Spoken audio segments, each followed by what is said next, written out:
I'm here to talk to you from, I'm going to do this blog where I'm going to do a series of videos over the next few weeks on different aspects of kinesiology, particularly the kinesiology that we practice here in Whakatane. It's very difficult to go into the detail of kinesiology, but the best way to explain it is to give you a bit of an insight into what kinesiology is, because that's the first question anybody asks is, what is kinesiology? And after coming up with probably about 20 or even 30 different explanations, none of which were good enough, I decided to do this blog so that it can explain basically what we do. Now, kinesiology, the original definition was the study of human muscle motion. And there are a number of kinesiology universities in America that actually study the way the body works and the muscle motion of the body. But of course we use it in a different way. We use it as a kinesiology, as a health, in the health field. So it all started with a chiropractor, George Goodhart, I should say. And he was a chiropractor, and the way I was told the story was he was getting quite frustrated with dealing with people who came to him every week or twice a week with the same problem. He'd alleviate the problem and they'd come back and it'd come back. And he basically thought there's got to be a better way. Now, he had some knowledge of muscles and muscle testing. And that's what kinesiology is. It's muscle testing. It's nothing more than that. And from the work of Kendall and Kendall back in the 1920s and 30s, he developed the protocols for applied kinesiology. Applied kinesiology is a 100-hour course that is taught to chiropractors and osteopaths and medical people in the States. And that's where it all started. But of course what happened, the human mind being what it is, a number of other chiropractors that he taught this to thought it was just too good to be just done this way, because they had different aspects of where they saw health and where they saw health and healing anyway. And so what happened very shortly after Goodhart basically put this out there to his fellow chiropractors and other professionals is they started to develop protocols of their own. Some of them developed even more protocols and developed kinesiology practices together with their chiropractic practices. And one of the people that he originally taught, John Thie, he was a chiropractor, and he asked Goodhart if he would actually teach this to lay people, because Goodhart had always said, no, I'll only teach it to people who are licensed to diagnose, which basically meant chiropractors, osteopaths and doctors. So after Thie pestered him for some time, Goodhart apparently said to him, look, if you want it out there for the layman, you go do it.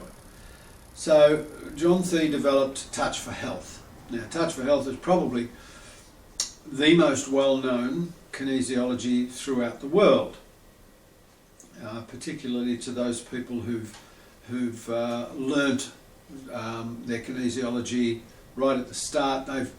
A lot of them, not all of them, but certainly a lot of them have studied first, among other things, Touch for Health.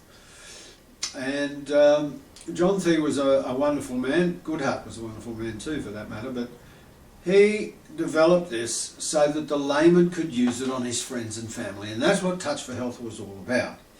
But of course, what happened, the human mind being what it is, some of those lay people who had training in naturopathy and physiotherapy and all of those other things decided to take his kinesiology even a step further and develop kinesiologies of their own.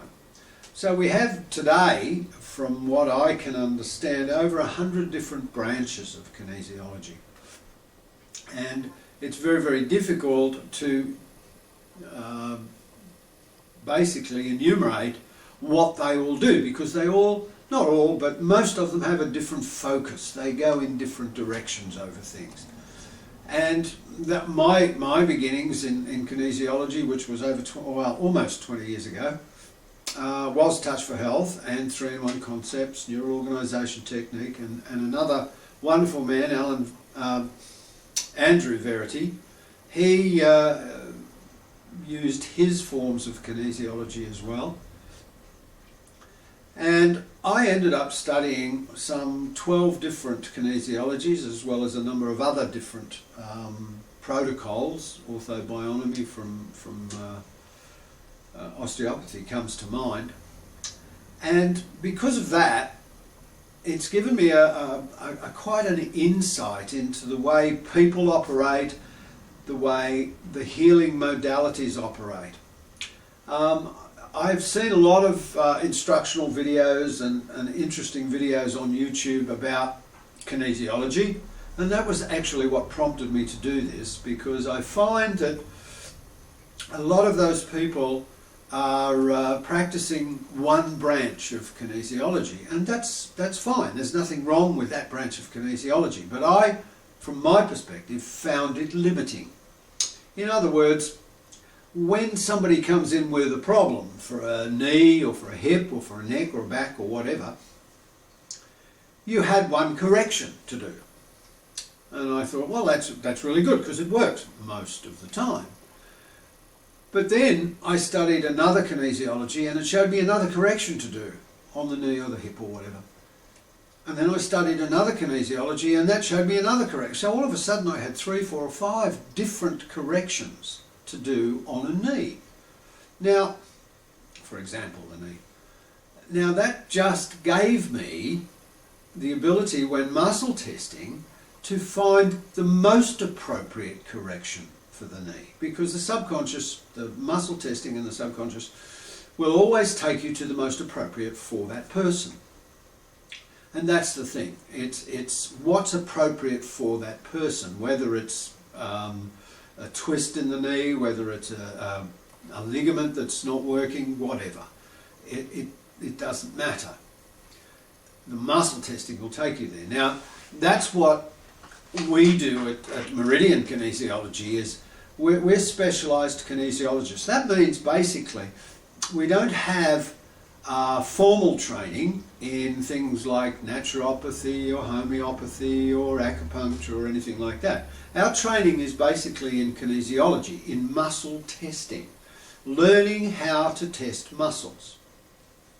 And this blog over the next few weeks I will give you demonstrations on how to test muscles and show you various ways that we test muscles here. This is all done from my perspective. I'm not saying I'm right and nobody else is right. I'm just simply saying that this is the way we do it. We get a very, very good response to our in our clinics.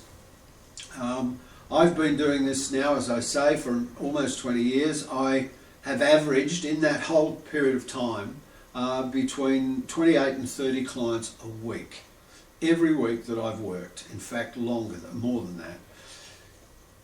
So we're obviously doing something right. And one of the things that I found, and I believe to be the case, is the fact that we use so many different techniques from so many different kinesiologies and other things as well.